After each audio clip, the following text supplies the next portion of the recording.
ಎಲ್ರಿಗೂ ನನ್ನ ನಮಸ್ಕಾರಗಳು. ಮನೆಗೆ ಬರ್ತಾನೆ ರಾಮ, ಕೂತ್ಕೋತಾನೆ.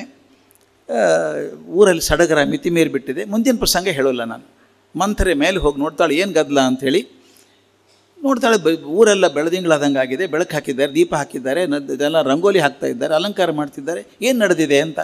ಮತ್ತೊಬ್ಬ ಸೇವಕಿ ಹೇಳ್ತಾಳೆ, ಗೊತ್ತಿಲ್ವ ನಿನಗೆ ನಾಳೆ ರಾಮನ ಪಟ್ಟಾಭಿಷೇಕ ಅಂತ. ಇಲ್ಲಿ ದಯವಿಟ್ಟು ನೋಡಿ, ಮಂಥರೆಯನ್ನು ಬೈತೀವಿ ನಾವು. ಆಕೆಯಿಂದಾನೆ ರಾಮಾಯಣ ಕೆಟ್ಟು ಹೋಯ್ತು, ಆಕೆಯಿಂದ ರಾಮ ಹೋದ ಅಂತ. ನಾವು ಒಂದು ಕ್ಷಣ ಆಕೆ ಜಾಗದಲ್ಲಿದ್ದು ವಿಚಾರ ಮಾಡೋಣ. ಅದನ್ನು ವಾಲ್ಮೀಕಿಗಳು ಮಾಡ್ತಾರೆ. ಆಕೆ ಗೂನಿ, ದೇಹ ಸರಿಯಿಲ್ಲ ಆಕೆದು. ಆದರೆ ಕೈಕೇಯನ್ನು ಎತ್ತಿ ಆಡಿಸಿದಂಥವಳು, ದಾಸಿಯಾಗಿ ಬಂದವಳು. ತಾನು ಎತ್ತಿ ಆಡಿಸಿದ ಮಗು ಕೈಕೇಯಿ ಈಗ ರಾಣಿಯಾಗಿದ್ದಾಳೆ. ಆಕೆ ಮಗನಿಗೆ ರಾಜ್ಯ ಸಿಗಬೇಕು. ಅದು ತಪ್ಪಿ ರಾಮನಿಗೆ ಸಿಕ್ಕಿಬಿಟ್ರೆ ನನ್ನ ಭರತ ಯಾವತ್ತೂ ರಾಜ ಆಗಲ್ಲ. ಆಕೆ ಜಗತ್ತಷ್ಟೇ ಅದು. ಇನ್ನು ಆಕೆ ಜಗತ್ತಷ್ಟೇ. ಆಕೆ ಜಗತ್ತು ಕೈಕೇಯಿ ಭರತ, ಕೈಕೇಯಿ ಭರತ ಅಷ್ಟೇ. ಅವ್ರು ಒಳ್ಳೇದಾಗಬೇಕು. ಈಗ ರಾಮ ಚಕ್ರವರ್ತಿ ಆಗಿಬಿಟ್ರೆ ಭರತ ಯಾವಾಗಲೂ ಹಿಂದೆ ಹೋಗ್ಬಿಡ್ತಾನಲ್ಲ, ಆಗಬಾರ್ದು ಅಂತ ಹೇಳಿ ಆ ತುಡಿತದಿಂದ ಹೋಗಿ ಕೈಕೇಯಿಗೆ ಹೇಳ್ತಾಳೆ. ಆ ಕೈಕೇಯಿಗಂತೂ ರಾಮನ ಮೇಲೆ ಅಸಾಧ್ಯ ಪ್ರೀತಿ, ಭರತನಿಗಿಂತ ಹೆಚ್ಚು ಪ್ರೀತಿ ರಾಮನ ಮೇಲೆ ಆಕೆಗೆ. ಈಕೆ ಓಡಿ ಹೋಗಿ ಹೇಳ್ತಾಳೆ. ನನಗನ್ಸೋ ಮಟ್ಟಿಗೆ ಮನುಷ್ಯ ಸ್ವಭಾವದವನ್ನು ವಾಲ್ಮೀಕಿ ಚಿತ್ರಿಸಿದ ಹಾಗೆ ಬಹುತೇಕ ಯಾವ ಮಹಾಕಾವ್ಯನೂ ಸೃಷ್ಟಿಸಿಲ್ಲ ಅನಿಸುತ್ತೆ. ವ್ಯಾಸರು ಒಂದು ಸಲ ಹೊರಟಾಗಿ ಹೇಳ್ತಾರೆ, ಆದರೆ ಅಷ್ಟು ನವರಾಗಿ ಕುಸರಿ ಕೆಲಸ ವಾಲ್ಮೀಕಿಗಳದ್ದು. ಹೋಗು ತಯಾರು ಮಾಡ್ಕೋ ಎಲ್ಲ ಅಂತ ಹೇಳ್ತಾನೆ. ಆ ಪುರೋಹಿತರಿಗೆ ಹೇಳ್ತಾನೆ, ಎಲ್ಲ ನದಿಗಳ ನೀರನ್ನು ತರಿಸಿ, ಪವಿತ್ರ ನದಿಗಳ ನೀರು ತರಿಸಿ, ನಾಳೆ ಬೆಳಗ್ಗೆನೇ ಯಜ್ಞ ಆಗಬೇಕು ಅಂದರೆ ಮೊದಲೇ ತಯಾರು ಮಾಡಿದ್ದಾನೆ. ದೂರ ನೀರು ಮರುದಿವಸ ಹೆಂಗೆ ಬರುತ್ತೆ ಅದು ಅಂದರೆ ಎಲ್ಲ ಪ್ಲ್ಯಾನ್ ಮಾಡಿ ತರಿಸಿ ಇಟ್ಟಿದ್ದಾನೆ ನಾಳೆ ಮಾಡೋದು ಅಂಥೇಳಿ. ಆದ ನಂತರ ರಾಮನಿಗೆ ಹೇಳ್ತಾನೆ, ಉಪವಾಸ ಮಾಡಪ್ಪ ಅಂತ ಹೇಳ್ತಾನೆ. ಅಲ್ಲಿ ಹೋದ್ಮೇಲೆ ಅಮ್ಮನಿಗೂ ಗೊತ್ತಾಗುತ್ತೆ. ಅಮ್ಮ ಹೇಳ್ತಾಳೆ, ಅದಿಲ್ಲಪ್ಪ, ಇನ್ಮೇಲೆ ನೀ ರಾಜ ಆದರೆ ಕೈಕೇಯಿ ಕಡೆಯಿಂದ ಪಾರಾಗ್ತೀನಿ, ನಾನು ರಾಜಮಾತಾ ಅಂತ ಆಗ್ತೀನಿ ನಾನು. ಆ ಮೊದಲಿನ ಕಷ್ಟ ಇರಲಿಕ್ಕಿಲ್ಲ ನನಗೆ. ಆಕೆ ಸಂತೋಷ ಅದು, ಪಾರಾಗ್ತೀನಿ ಅಂತ. ಮಂಥರೆ ಹೋಗಿ ಕೈಕೇಯಿ ಮನಸ್ಸು ಕೆಡಿಸ್ತಾಳೆ. ಆಕೆ ಒಂದೇ ಒಂದು ಬಾಣ ಬಿಡ್ತಾಳೆ. ಮೊದಲು ರಾಮ ಆಗಿಬಿಟ್ರೆ ನೀನು ಭರತನಿಗೇನು ಗತಿ ಅಂತ. ಎಂಥ ಚಂದದ ಮಾತು ಕೈಕೇಯಿ ಹೇಳ್ತಾಳೆ ನೋಡ್ರಿ. ಕೈಕೇಯಿ ಹೇಳುವಂಥ ಮಾತು, ಯಥಾ ಮೇ ಭರತೋ ಮಾನ್ಯಸ್ಥತ ಭಯೋಪಿ ರಾಘವ ಕೌಸಲಾತೋತಿರಿಕ್ತಂ ಶುಶ್ರೂಚತೆ ಹಿ ಮಮಾಂ. ನನ್ನ ರಾಮ ಇದ್ದಾನಲ್ಲ, ಅವನು ಎಷ್ಟು ದೊಡ್ಡವನು ಅಂದರೆ ನನ್ನ ಭರತನಿಗಿಂತ ಹೆಚ್ಚು ಪ್ರಿಯನಾದವನು. ಅವನಿದ್ರೆ ನನ್ನ ಚಿಂತೆ ಇಲ್ಲ, ರಾಜ ಆದರೆ ಏನು ಚಿಂತೆ ಇಲ್ಲ ಅಂತಾಳೆ. ಇನ್ನೊಂದು ಮಾತು ಮುಂದೆ ಹೇಳ್ತಾಳೆ, ರಾಜ್ಯಂ ಚ ಯದಿ ರಾಮಸ್ಯ ಭರತಸ್ಯಾಪಿ ತತ್ರದ. ಅದು ರಾಮನ ರಾಜ್ಯ ಆದರೆ ಭರತನ ರಾಜ್ಯ ಇದ್ದಂಗೆ ಅಲ್ವಾ.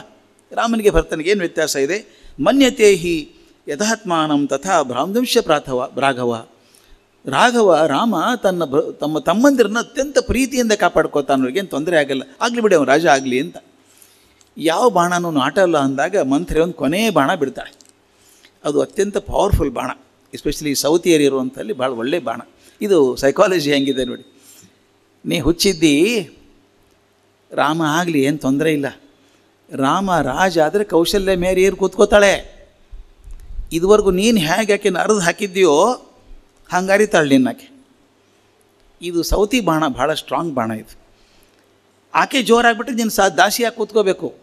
ಹಾಗಾದ್ರೆ ಏನು ಮಾಡಬೇಕು ಅಂತಾಳೆ. ಎಷ್ಟು ಒಳ್ಳೆ ಮನಸ್ಸು ಕೈಕೇಯಿದು. ನಾವು ಸುಮ್ಮನೆ ಕೈಕೇಯನ್ನು ಬೈದು ಹಾಕ್ತೀವಿ.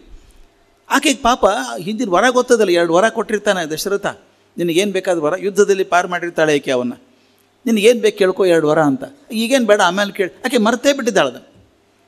ಅದು ನೆನಪಿದ್ರೆ ಜಗಳ ಬೇಕೇ ಆಗಿರಲಿಲ್ಲ. ನನಗೆ 2 ವರ ಕೊಟ್ಟಿದ್ದೆಲ್ಲಪ್ಪ ಕೊಡು ಅಂತ ಕೇಳಬೇಕು. ಮಂತ್ರಿ ನೆನಪಿಟ್ಕೊಂಡಿದ್ದಾಳೆ ನೋಡಿ ಆ ವರ. ನಾನು ಹೆಂಗೆ ಕೇಳಿ, ಅಯ್ಯೋ ನಿನಗೆ ವರ ಇದೆಯಲ್ಲಮ್ಮ ಕೇಳೋದನ್ನ ಅಂತಾಳೆ. ಆಕೆ ಆ್ಯಸ್ ಯೂಶ್ವಲ್ ಅಲ್ಲೊಂದು ಕೋಪಗ್ರಹ ಅಂತಿರುತ್ತೆ, ಚೆಂದ ಹಂಗಿರೋದು. ರಾಜರ ಮನೆಯಲ್ಲಿ ಹೆಂಡಂದ್ರೆ ಜಗಳಾಡಿದು ಊರಿಗೆಲ್ಲ ಗೊತ್ತಾಗಬಾರ್ದು ಅಂತ ಒಂದು ದೂರದಲ್ಲಿ ಗೋಪಗ್ರಹ ಕಟ್ಟಿದ್ದಾರೆ. ಅಲ್ಲಿ ಕೋಪಗ್ರಹಕ್ಕೆ ಹೋಗಿ ತನ್ನ ಆಭರಣಗಳನ್ನ ಬಿಸಾಕ್ಬಿಟ್ಟು ನೆಲದ ಮೇಲೆ ಹೊದ್ದು ಬಿಕ್ಕೋತಾಳೆ. ಇವನು ಹೋಗ್ತಾನೆ ದಶರಥ ಅಲ್ಲಿ, ಎಲ್ಲಿದ್ದಾಳೆ ಅಂತ ಹೋಗ್ತಾನೆ. ಅವನು ಕಾಮಿ, ಬೇಸಿಕಲಿ ಕಾಮಿ. ಅವನು ಕಾಮಿಸಿ ಹೋಗ್ತಾನೆ. ಹೋದಾಗ ಆಕೆ ನೋಡ್ತಾನೆ, ಅಯ್ಯೋಯ್ಯೋ ವಜ್ರದಂಥ ನನ್ನ ಹೆಂಡತಿ ನೆಲದ ಮೇಲೆ ಬಿದ್ದು ಒದ್ದಾಡ್ತಾ ಇದ್ದಾಳಲ್ಲ, ಏನಾಯಿತು ನಿನಗೆ. ಒಂದು ಸಲ ಈ ಸ್ತ್ರೀ ಮೋಹಕ್ಕೆ ಬಿದ್ದಂಥ ಮನುಷ್ಯ ಹೆಂಗೆ ಹುಚ್ಚುಚ್ಚಾರ ಆಡ್ತಾನೆ ಅನ್ನೋದಕ್ಕೆ ದಶರಥ ಕ್ಲಾಸಿಕ್ ಎಕ್ಸಾಂಪಲ್. ಹುಚ್ಚುಚ್ಚಾರ ಮಾತಾಡ್ತಾನೆ. ನಾನು ಗಂಭೀರವಾಗಿ ಹೇಳ್ತಾನೆ. ಹುಚ್ಚುಚ್ಚಾರ ಅಂತ ಯಾಕೆ ಹೇಳ್ತೀನಿ ಅಂದರೆ, ಒಬ್ಬ ಬುದ್ಧಿ ಇದ್ದಂಥ ರಾಜ ಯಾರೂ ಮಾತಾಡಬಾರ್ದು. ಅವನು ಹೇಳ್ತಾನೆ, ನಿನಗೇನು ಬೇಕು ಹೇಳು. ಒಬ್ಬ ಬಡ ಬ್ರಾಹ್ಮಣನ ಕರೆಸಿ ರಾಜ ಮಾಡು ಅಂದರೆ ಮಾಡಿಬಿಡ್ತೇನೆ. ಮಹಾಪ್ರಚಂಡ ಕಳ್ಳ, ದರೋಡೆ ಮಾಡಿದ್ದಾನೆ, ಖೂನಿ ಮಾಡಿದ್ದಾನೆ ಅಂತ ಕಳ್ಳನನ್ನು ಬಿಡುಗಡೆ ಮಾಡಿಬಿಡ್ತೀನಿ. ಒಬ್ಬ ಸಾತ್ವಿಕ ಮನುಷ್ಯನ ಬೇಕಾದ್ರೆ ಗಲ್ಲಿಗೆ ಏರಿಸು ಅಂದರೆ ಏರಿಸ್ಬಿಡ್ತೀನಿ. ಇದು ಮಾತು ದಶರಥಂದು. ನೀನು ಬೇಜಾರು ಮಾಡ್ಕೋಬೇಡ. ಆಕೆ ಕೊನೆಗೆ ಕೇಳೇ ಬಿಡ್ತಾಳೆ, ನನಗೆ 2 ವರ ಕೊಟ್ಟಿದ್ದೆಲ್ಲ, ವರ ಕೊಡು, ಏನು ಬೇಕು ಹೇಳು, ನಿನಗೆ ರಾಜ್ಯ ಬೇಕಾ ಕೊಟ್ಬಿಡ್ತೀವಿ ಎಲ್ಲ ಹೇಳ್ತಾನೆ. ಅದೆಲ್ಲ ಬೇಡ, ನನಗೆ ಬೇಕಾದ 2. ಮೊದಲನೇದ್ದು ಭರತನಿಗೆ ಪಟ್ಟಾಭಿಷೇಕ ಆಗಬೇಕು. ಯಾಕೆ ಅಂತ ಕೇಳ್ತಾನೆ ಅವನು. ಆಕೆಗೆ ಮಾತು ಕೊಟ್ಟದ್ದು ಗೊತ್ತಿಲ್ಲ ತಮ್ಮ ಅಪ್ಪನಿಗೆ. ಇವನು ಚುಚ್ಚಿದೆ ಅದು. ನಿನಗೆ ಗೊತ್ತಾಯ್ತಾ ಅಂತ ಕೇಳ್ತಾನೆ. ನನಗೇನು ಗೊತ್ತಿಲ್ಲ, ನನಗೆ ಗೊತ್ತಿದ್ದು 2 ವರ. ಅಪ್ಪ ಮಾತು ಕೊಟ್ಟದ್ದು ನನಗೇನು ಗೊತ್ತಿಲ್ಲ. 1 ವರ ಭರತ ರಾಜ ಆಗಬೇಕು. 2ನೇದ್ದು ರಾಮ 14 ವರ್ಷ ವನವಾಸಕ್ಕೆ ಹೋಗಬೇಕು. ಇದು ಭಾಳ ಚೆನ್ನಾಗಿದೆ. ಅದು 14 ವರ್ಷ ಯಾಕೆ ಹೋಗ್ಬೇಕು ವನವಾಸಕ್ಕೆ? ಮಗ ರಾಜ ಆದರೂ ಸಾಕಲ್ವಾ? ಆದರೆ ಆಕೆ ಎಷ್ಟು ಸೈಕಾಲಜಿ ಹೇಳ್ತೀನಿ. ಅತ್ಯಂತ ಪ್ರಚಂಡನಾದಂಥ ಮನುಷ್ಯ, ಪ್ರಭಾವಶಾಲಿಯಾದಂಥ ಮನುಷ್ಯ ರಾಜ್ಯದಲ್ಲಿದ್ದರೆ ಜನ ಅವನ ಕಡೆಗೆ ಹೋಗ್ತಾರೆ. ಇದು ನೋಡಿದ್ದೀವಿ ನಾವು. ಅಳುಬುರ್ಕ ಚೀಫ್ ಮಿನಿಸ್ಟರ್ ಆಗಿದ್ದರೆ, ಪವರ್ಫುಲ್ ಡೆಪ್ಟಿ ಚೀಫ್ ಮಿನಿಸ್ಟರ್ ಆಗಿದ್ದರೆ ಜನ ಡೆಪ್ಟಿ ಚೀಫ್ ಮಿನಿಸ್ಟರ್ ಕಡೆನೇ ಹೋಗ್ತಾರೆ. ಅವ್ರು ಇರೋ ತನಕ ನಿದ್ದೆ ಮಾಡೋಕ್ಕಾಗಲ್ಲ ಚೀಫ್ ಮಿನಿಸ್ಟ್ರಿಗೆ. ಅದಕ್ಕೆ ಅದು ಇಡೋಕ್ಕಾಗಲ್ಲ. ಅದು ರಾಮ ಅದೇ ಊರಲ್ಲಿದ್ದರೆ ಜನ ಎಲ್ಲ ಅವನ ಕಡೆ ಹೋಗ್ತಾರೆ. ರಾಮ ದೊಡ್ಡವನು ಅಂತ ಹೋಗ್ತಾರೆ. ಅವನು ಇರೋ ತನಕ ಭರತ ತನ್ನ ಪ್ರತಿಷ್ಠಾಪನೆ ಮಾಡ್ಕೊಳ್ಳೋಕ್ಕಾಗಲ್ಲ. ಅದರಿಂದ out off site is out of mind. ಅವನ ಕಣ್ಣಿಂದ ದೂರ ಇರಬೇಕು. 1-2 ವರ್ಷ ಇದ್ದರಲ್ಲ, 14 ವರ್ಷ ಜನ ಮರೆತು ಹೋಗ್ತಾರೆ. ಆಗೊಂದು ಥಿಯರಿ ಇತ್ತು, ನಿಮಗೆಲ್ಲ ಗೊತ್ತಿದೆ. ಯಾರನ್ನಾದರೂ 12 ವರ್ಷದ ನಂತರ ನೋಡಿದರೆ ಅವರೊಂದು ದೇವಸ್ಥಾನದಲ್ಲಿ ನೋಡಬೇಕು, ಎಣ್ಣೆಯಲ್ಲಿ ನೋಡಬೇಕು ಅಂತ ಇತ್ತು. ಯಾಕೆ? 12 ವರ್ಷದ ನಂತರ ಯಾವ ಮನುಷ್ಯನ ನೋಡ್ತಿರೋ 12 ವರ್ಷದ ಹಿಂದೆ ಅವನ ದೇಹದಲ್ಲಿ ಆ ಒಂದೂ ಸೆಲ್ ಇರಲಿಲ್ಲ, ಎಲ್ಲ ಸೆಲ್ ಬದಲಾಯಿಸಿದ. ಮನುಷ್ಯ ದೇಹದ ರಚನೆ ಇರೋದೇ ಹಾಗೆ. ನಮ್ಮ ದೇಹದಲ್ಲಿ ಪ್ರತಿ ಕ್ಷಣ ಸೆಲ್ ಸಾಯ್ತವೆ, ಹೊಸ ಸೆಲ್ ಹುಟ್ಟುತ್ತವೆ. 12 ವರ್ಷಕ್ಕೊಮ್ಮೆ ಪೂರ್ತಿ ಚೇಂಜ್ ಆಗಿಬಿಡ್ತವೆ. ಅಂದರೆ ನಾನು ಹಿಂದೆ ನೋಡಿದಂಥ ಮನುಷ್ಯನ ಆ ಜೀವಕೋಶದಲ್ಲಿ ಒಂದೂ ಜೀವಕೋಶ ಇಲ್ಲ, ಅದು ಹೊಸ ಮನುಷ್ಯ ಆದಂಗೆ ಅಂತ. ಅಂದರೆ 2 ವರ್ಷ ಸೇರಿಸ್ತಾಳೆ ಗ್ರೇಸಕ್ಕೆ ಇರಲಿ ಅಂತ. 14 ವರ್ಷ ಹೊರಗೆ ಹೋಗ್ಬಿಡ್ಲಿ, ಬರೋದು ಜನ ಮರೆತಿರ್ತಾರೆ, ಅಷ್ಟರ ಭರತ ಸೆಟ್ಟಾಗಿರ್ತಾನೆ ಅಂತ ಈ ವರ ಕೇಳ್ತಾಳೆ. ಇದು ಬಹಳ ಪ್ರಸಿದ್ಧವಾದಂಥದ್ದು. ಹೋಗಿ ಹೇಳಿದಂಥವನು ಬೇಡ್ಕೋತಾನೆ, ಅಸಾಧ್ಯ ಬೇಡ್ಕೋತಾನು. ಅವ್ನು ನೋಡ್ಕೋಬೇಕಪ್ಪ, ದೀನತನ ನೋಡಿದಾಗ ಅಸಹ್ಯ ಅನಿಸ್ಬಿಡ್ತು ಒಂದು ಸಲ. ಏನು ಬೇಕಾದ್ರೂ ಹೇಳು, ಹಂಗೆ ಮಾಡು, ರಾಮನ ಬಿಡಬೇಡ, ನಾನು ಪ್ರಾಣ ಹೋಗ್ತದೆ ಅಂತಾನೆ. ಆಕೆ ಹೋದ್ರೆ ಹೋಗಲಿ ಅಂತಾಳೆ. ಹೋದ್ರೆ ಹೋಗಲಿ, ರಾಮ ಇರೋಂಗಿಲ್ಲ ಇಲ್ಲಿ, ವರ ಕೊಡು, ಮಾತು ಕೊಡು. ಹಂಗಾರೆ ಕರೆಸು ರಾಮನ್ನ, ಹೇಳು, ರಾಮನ ನೀನೇ ಹೇಳು ಅಂತಾಳೆ ಗಂಡನಿಗೆ. ಅವನು ಹೇಳೋಕ್ಕಾಗಲ್ಲ, ಒದ್ದಾಡ್ತಾನೆ, ಎಚ್ಚರ ತಪ್ಪಿ ಬೀಳ್ತಿರ್ತಾನೆ. ಇಬ್ಬರು ಸುಮಂತ್ರ ಬರ್ತಾನೆ ಅಲ್ಲಿ. ಇಷ್ಟು ಬೈತಾನೆ ದಶರಥ. ಕೊನೆಗೆ ಆಕೆ ಬೇಡ್ಕೋತಾನೆ ಮೊದಲು, ಆಮೇಲೆ ಬೈತಾನೆ. ಏನೇನೋ ಬೈತಾನೆ ಆಕೆಗೆ. ಇಲ್ಲೊಂದು ತಮಾಷೆ ಸೂಕ್ಷ್ಮ ಇದೆ, ಅದು ಹೇಳಬೇಕು ನಿಮಗೆ. ಅದು ಕೇರ್ಫುಲ್ಲಾಗಿ ಓದಿದರೆ ಗೊತ್ತಾಯ್ತು. ಸುಮಂತ್ರ ಇದ್ದಾನಲ್ಲ, ಇವನ ಕೆಲಸ ಏನು? ಮಂತ್ರಿ ತಾನೇ ಅವನು. ಅವನು ಹಿಗ್ಗಮುಗ್ಗ ಬೈತಾನೆ ಕೈಕೇಯನ್ನು. ಬೈಯೋಕ್ಕಾಗತ್ತೇನು ರೀ? ಮಂತ್ರಿ ಆಗಿದ್ದವನು ರಾಣಿನ ಬೈಯೋಕ್ಕಾಗತ್ತಾ? ಎಲ್ಲಿವರೆಗೂ ಬೈತಾನೆ ಅಂದರೆ, ನಿನ್ನಂಥ ಹೆಣ್ಣಿನ ತಂದಾಗಲೇ ಗೊತ್ತಿತ್ತಾನ ದೇಶ ಹಾಳು ಮಾಡ್ತೀವಿ ಒಂದು ದಿವಸ ನೀನು ಅಂತ. ನೀನು ನಿಮ್ಮ ಅಮ್ಮ ಇದ್ದಂಗೆ. ಅಲ್ಲಿ ನೋಡಿ ಕತೆ. ನೀನು ನಮ್ಮಮ್ಮನಂಗೆ, ಆಕೆನಂಗೆ ಮೊಂಡಿದ್ದೀಯಾ, ಹಠಮಾರಿ ಇದೆಯಾ, ಜಗತ್ತಿಗೆ ಹಾನಿ ಮಾಡ್ತೀಯಾ, ನಿಮ್ಮ ಅಮ್ಮನೇ ಹೋಗ್ತಿದ್ಯಾ ನೀನು ಅಂತಾನೆ. ಅಮ್ಮನ ಕತೆ ಯಾರಿಗೂ ಗೊತ್ತಿಲ್ಲ ನಮಗೆ. ಅವ ಇದ್ದಾನಲ್ಲ, ಕೈಕೇಯಿ ರಾಜ ಇದ್ದಾನಲ್ಲ, ಅವನು ಒಬ್ಬಳೇ ಮಗಳಿಕೆ.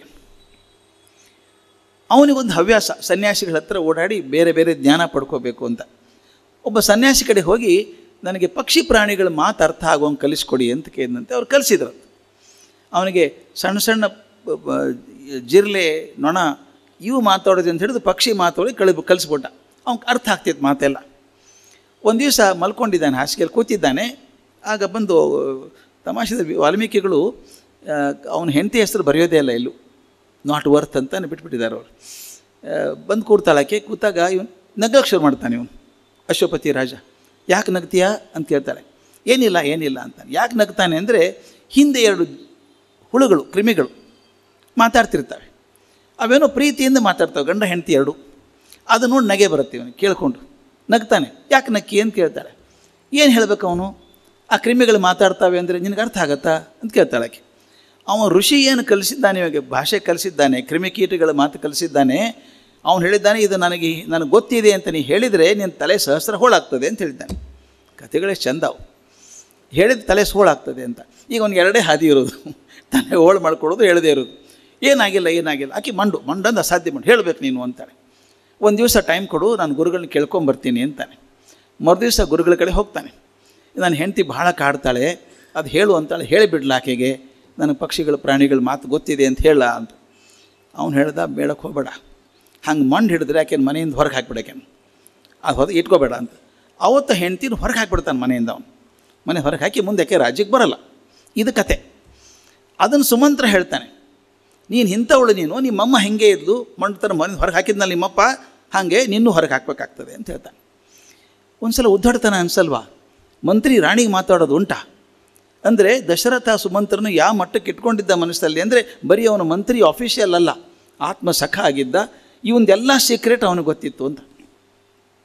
ಇನ್ನೊಂದು ಮುಂದೆ ಭಾಳ ಇಂಪಾರ್ಟೆಂಟ್ ಸೀಕ್ರೆಟ್ ಹೇಳಬೇಕು ನಾನು ನಿಮಗೆ. ಈಗಾದಮೇಲೆ ಕೊಡಬೇಕು ಅಂತಾಯಿತು, ರಾಮನ ಕರೆಸು ಅಂತಾನೆ. ಸುಮಂತ್ರ ಅಲ್ಲಿ ಬರ್ತಾನೆ, ಕೈ ಕೇಳ್ತಾರೆ, ಸುಮಂತ್ರ ಹೋಗಿ ರಾಮನ ಕರ್ಕೊಂಬಾ ಅಂತಾಳೆ. ಸುಮಂತ್ರ ಹೋಗಲ್ಲ. ನಾ ಏನು ಹೇಳಿದೆ ನಿನಗಂತಾಳೆ. ನೀ ಹೇಳಬೇಡ, ರಾಜ ಹೇಳ್ಬೇಕು ನನಗೆ, ನೀ ಹೇಳಿದ್ರೆ ಹೋಗಲ್ಲ ಅಂತಾನೆ.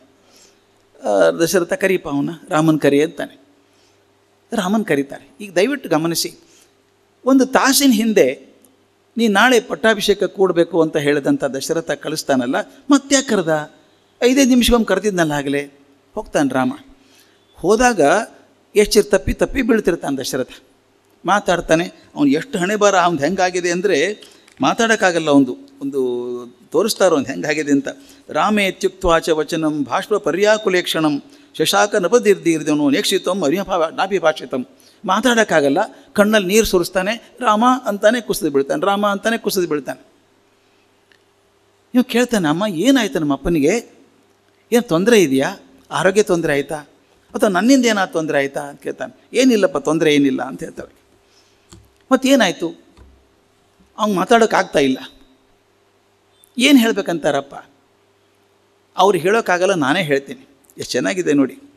ಅಪ್ಪನಿಗೆ ಕೋಪ ಬಂದಿದೆಯಾ, ಏನಾದರೂ ಚಿಂತೆ ಆಗಿದೆಯಾ ಅಂತ ಕೇಳಿದಾಗ ಉತ್ತರ ಎಷ್ಟು ಚೆನ್ನಾಗಿದೆ. ನ ರಾಜ ಕುಪಿತೋ ರಾಮ ವ್ಯಸನಂ ನಾಶ್ಯ ಕಿಂಚನಃ ಕಿಂಚಿನ್ ಮನೋಗತಂ ತ್ವಸ್ಯ ತದ್ ಭಯಾನ್ನ ಅಭಿಭಾಷತೆ. ನಿನ್ನ ಮೇಲೆ ಹೆದರ್ಕೊಂಡು ಹೇಳೋಕೆ ಕೂತಿದ್ದು ಹೇಳೋಕ್ಕಾಗ್ತಿಲ್ಲ, ಒದ್ದಾಡ್ತಾ ಇದ್ದಾನೆ ಅವನು. ನಿನ್ನ ಅಂಜಿಕೊಂಡು ಹೇಳ್ತಾ ಇಲ್ಲ. ಕ್ರೌರ್ಯ ಕೋಪ ಏನಿಲ್ಲ, ಹೆದರಿದ ನಿನಗೆ. ನನಗೆ ಹೆದರ್ತಾನಪ್ಪ. ಹೆದರುವಂಥದ್ದು ಏನಾಯಿತು? ಏನು ಮಾತು ಹೇಳು? ಆಕೆ ಹೇಳ್ತಾಳೆ, ನೋಡಪ್ಪ, ಯದಿ ಸತ್ಯ ಪ್ರತಿಜ್ಞಂ ತ್ವಂ ಪಿತರಂ ಕರ್ತುಮಿಚ್ಛಸಿ ಆತ್ಮಾನಂಚ ನರಶ್ರೇಷ್ಠ ಮಮ್ಮ ವಾಕ್ಯವಿದಂ ನಿಮ್ಮ ಅಪ್ಪನನ್ನು ಸತ್ಯ ಪ್ರತಿಷ್ಠಾ ಅಂತ ಮಾಡಬೇಕಾದ್ರೆ, ನಿಮ್ಮಪ್ಪ ಸುಳ್ಳು ಹೇಳೋನು ಅಲ್ಲ ಅಂತ ನೀ ಪ್ರೂವ್ ಮಾಡೋದಾದರೆ ಅವನ ಮಾತನ್ನು ನಡೆಸ್ಬೇಕು. ನೀನು ನಡೆಸ್ಬೇಕು. ನಡೆಸ್ತೀಯಾ?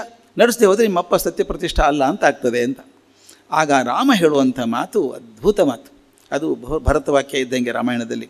ತದ್ಬ್ರೂಹಿ ವಚನಂ ದೇವಿ ರಾಜ್ಞೋದ್ ಅಭಿಕಾಂಕ್ಷಿತಂ ಕರಿಷ್ಯೆ ಪ್ರತಿಜಾನೇತ ರಾಮೋ ದ್ವಿರ್ನಾಭಿಭಾಷತೆ. ಕಡೆ ಸಾಲು ಭಾಳ ಪ್ರಸಿದ್ಧವಾದಂಥದ್ದು. ರಾಮನಿಗೆ 2 ಮಾತು ಅಂತ ಇಲ್ಲ, ರಾಮೋ ದ್ವಿರ್ನಾಭಿಭಾಷತೆ. ರಾಮನಿಗೆ ಒಂದೇ ಮಾತು, ಒಂದೇ ಬಾಣ ಇರೋದು, 2ನೇ ಮಾತಿಲ್ಲ. ಹೇಳಮ್ಮ, ನೀ ಏನು ಹೇಳಿದ್ರು ನಡೆಸ್ತೀನಿ ಅಂತಾಳೆ. ಆಕೆ ಹೇಳ್ತಾಳೆ, ಹಂಗೆ ಮಾಡೋದಿದ್ರೆ ಆಕೆ ವರ ಕೇಳಿದ್ ನೋಡಿ. ರಾಮನಿಗೆ ಹೇಳ್ತಾಳೆ, ಸಪ್ತ ವರ್ಷಾಣಿ ದಂಡಕಾರಣ್ಯ ಮಾಶ್ರಿತಃ. ಸಪ್ತ ವರ್ಷ ಅಂದರೆ 2 ಸಲ 7 14 ವರ್ಷ.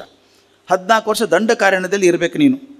ಅಷ್ಟೇ ಅಲ್ಲ, ಹೊಟ್ಟೆ ಉರಿಸೋದಕ್ಕೆ ಅಭಿಷೇಕ ಮಿವಂ ತ್ಯಕ್ತ್ವ ಜಟಾ ಚೀರ ಧರೋ ವಸಃ. ನೀನು ಬರೀ ಸಾಮ್ರಾಜ್ಯ ತೊಗೊಂಡು ಹೋಗೋದಲ್ಲ, ಜಟಾ ಜೀರ ಹಿಡ್ಕೊಂಡು ಹೋಗಬೇಕು. ಕಾಷಾಯ ವಸ್ತ್ರಗಳನ್ನು ಇಟ್ಕೊಂಡು ಅದಕ್ಕೆ ಅವು ಬೇರೆ ನೂಲು ಬರ್ತದೆ, ಅದು ಅಂಬರ ಅಂತ ಕರೀತಾರೆ, ಚೀನಾಂಬರ ಅಂತ. ಚೀನಾಂಬರ ಉಟ್ಕೊಂಡು ಹೋಗ್ಬೇಕು ನೀನು. ಜಡೆ ಬಿಟ್ಕೊಂಡು ಹೋಗಬೇಕು, ಸನ್ಯಾಸಿಗಳಂಗೆ ಬದುಕಬೇಕು. ಇನ್ನೇನು ಮಾಡಬೇಕು? ಭರತ ಕೋಸಲೆ ಪುರೇ ಪ್ರಶಾಸ್ತು ವಸುಧಾಮಿ ಮಾಂ ನಾನಾ ರತ್ನ ಸಮಾಕೀರ್ಣಂ ಸವಾಜಿರಥ ಕುಂಜರಾಮ್. ಆನೆ ಕುದುರೆ ಎಲ್ಲ ವಜ್ರ ವೈಢೂರ್ಯಗಳಿಂದ ಸಂಭ್ರಮವಾದಂಥ ಕೌಶಲ್ಯನ್ನು ಭರತ ಆಳಬೇಕು. 2 ಆಗಬೇಕು. ರಾಮ ಏನು ಮಾಡಬೇಕು? ಆದರೆ ಬರ್ಯಾದ ಪುರುಷೋತ್ತಮ ರಾಮ ಅಂತ ಹೇಳ್ತೀವಲ್ಲ, ಇದನ್ನು ಕೇಳಿದ ಮೇಲೆ ಕೂಡ ಅಪ್ಪ ನಿನಗೆ ನಾಳೆ ರಾಜ್ಯ ಪಟ್ಟಾಭಿಷೇಕ ಅಂದಾಗ ಮುಖ ಹೇಗಿತ್ತೋ ಹಾಗೆ ಯಾವ ಅಸಮಾಧಾನದ ಗೆರೆ ಕೂಡ ರಾಮನ ಮುಖದ ಮೇಲೆ ಬರಲಿಲ್ಲ ಅಂತ. ಎಷ್ಟು ಚಂದ ಹೇಳ್ತಾರೆ ಅವರು. ಇತೀವ ತಸ್ಯ ಪುರುಷಂ ವದಂತ್ಯಾಂ ನ ಚೈವ ರಾಮ್ ಪ್ರವಿವೇಶ ಶೋಕಂ. ಮುಖದ ಮೇಲೆ ಒಂದು ಶೋಕದ್ದಾಗಲಿ ಬೇಸರದಾಗಲಿ ಗೆರೆ ಕೂಡ ಬರಲಿಲ್ಲ. ಆಗಲಿ ಅಮ್ಮ, ಹಾಗೆ ಆಗಲಿ. ಒಂದು ಮಾತು ಹೇಳ್ತಾನೆ, ಅಪ್ಪನೇ ಹೇಳಿದರೆ ಚೆನ್ನಾಗಿತ್ತು, ಅದು ನೀನು ಹೇಳಿದೆಯಲ್ಲ, ಅಪ್ಪ ಹೇಳ್ದಂಗೆ ಆಯಿತು, ಹೋಗ್ತೀನಿ ಅಂತ ಹೊರಡ್ತಾನೆ. ಮುಗಿತು.